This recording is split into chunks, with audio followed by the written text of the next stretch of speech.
একটা স্ট্রবেরির কেকের রেসিপি আপনাদের সাথে শেয়ার করছি। রেসিপি শিট দেওয়া আছে, সেই অনুযায়ী করবেন। এখানে আমি একটা ডিমের রেসিপি অনুযায়ী করে দেখাচ্ছি।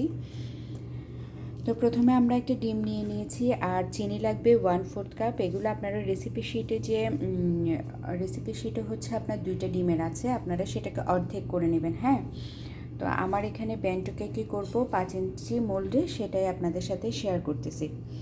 ঠিক আছে, তো এখানে একটা ডিম এটা বিট করব। বিট করে এখানে আমি চিনি মিশিয়ে নেব 1/4 কাপ।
চেক করে নিব চিনিটা গলছে কিনা। আমরা ততক্ষণ পর্যন্ত বিট করব যতক্ষণ না চিনিটা খুব ভালোভাবে গলে যায়।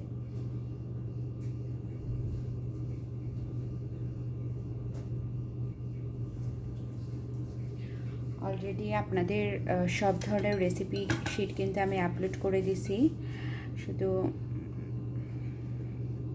কিছু কেক দেখানো এখনও বাকি রয়ে গেছে, ওগুলো দেখাই ফেলবো।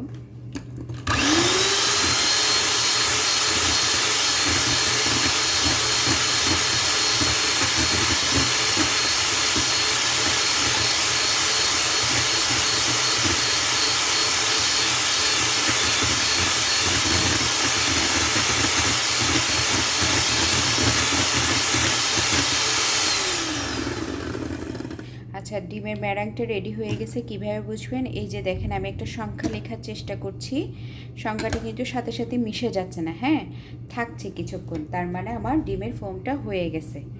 ঠিক আছে, এইটা এক একজনের বিটারের ওয়েট অনুযায়ী একটু কম বেশি সময় লাগতে পারে, সেটা আপনাদের নিজেদের দেখে বুঝে নিতে হবে। আর এভাবে চেক করে নেবেন যে চিনিটা গলছে কিনা। আমার চিনিটা গলে গেছে। এখন আমি এর সাথে মিশাবো তেল 1 টেবিল চামচ। আমি আপনাদেরকে আগেই বলছি যে কোনো একটা ডিমের জন্য 1 টেবিল চামচ তেল সেভাবে রেশিও করবেন। আর হচ্ছে এটা আমি স্ট্রবেরি ফ্লেভারের কেক বানাচ্ছি, স্ট্রবেরি ইমালশন দিব 1 চা চামচ। ঠিক আছে,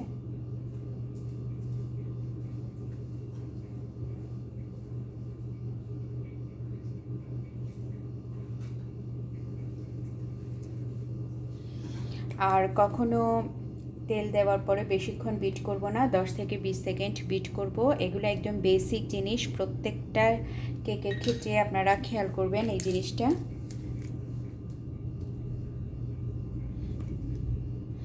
আর স্ট্রবেরি এমালশনটা দেব 1 চা চামচ। একটু বেশি পরিমাণে দিতে হয়, হাফ দিলে হয় না, আমি এটা আগে খেয়াল করছি। এসেন্সটা আসার জন্য একটু বেশি পরিমাণে দিতে হয়।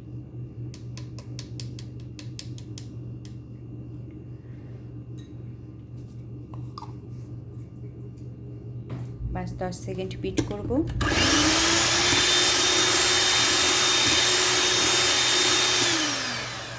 শেষ, আমাদের বিটারের কাজ শেষ। বিটারের কাঁটাটা খুলে আমরা শুকনো উপকরণগুলো মিশাবো। শুকনো উপকরণের মধ্যে আছে 1/4 কাপ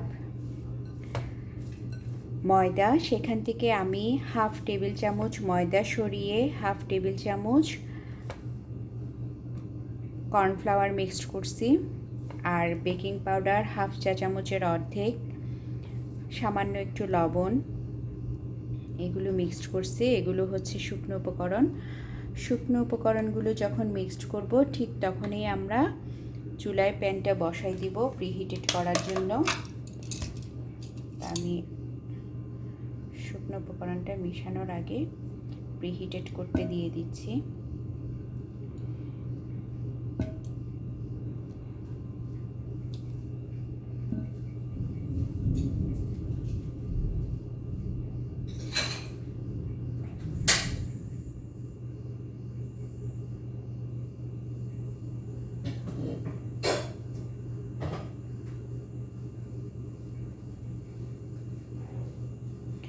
তো এখন আমি শুকনো উপকরণ এখানে একবার চেলে নিছি, আরও একবার চেলে নিব।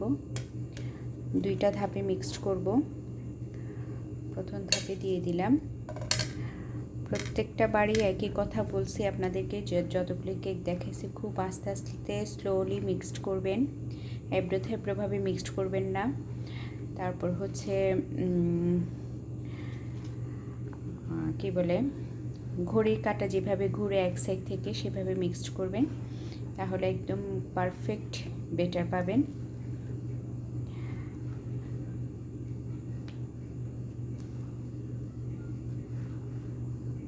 রেসিপিতে দেখবেন যে 1 চা চামচ কুসুম গরম পানি শেষে অ্যাড করতে বলা হয়েছে।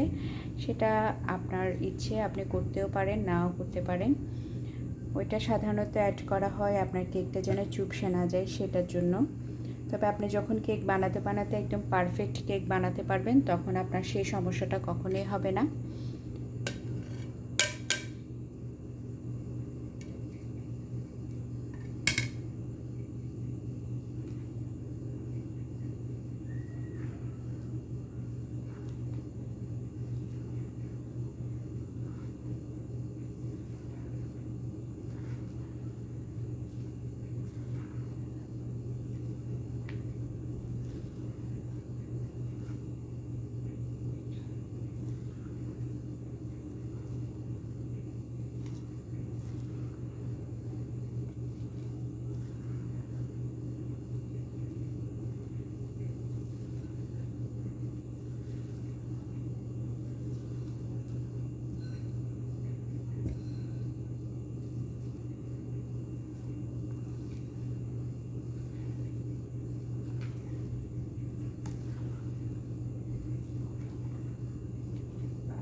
আমরা প্যানে ঢেলে নেব, একটু উপর থেকে ঢালবো।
যেভাবে টেপ টেপ করে নিয়ে একদম এয়ার বাবলসটা চলে যায় মতো করে নেবেন। এরপর এটা আমি চুলায় বেক করব। এটা যেহেতু 1 ডিমের কেক, এটা বেক করতে বেশিক্ষণ সময় লাগবে না, এটা 20 মিনিট বা 25 মিনিটে হয়ে যাবে। ঠিক আছে।